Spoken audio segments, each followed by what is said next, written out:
আমাদের বড় পুকুরে জল থই থই করছে। 2-3 দিনের বৃষ্টিতে একেবারে ভর্তি হয়ে গেছে।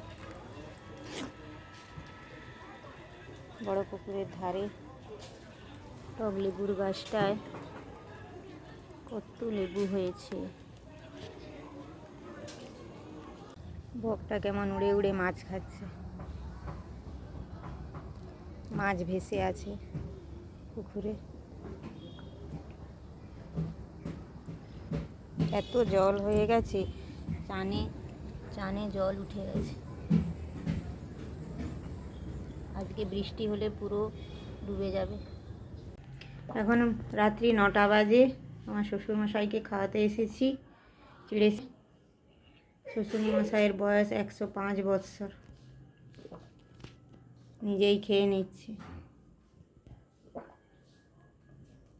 প্রতিদিন রাত্রে চিড়ে সিদ্ধ খায়, গরম জল দিতে হয়।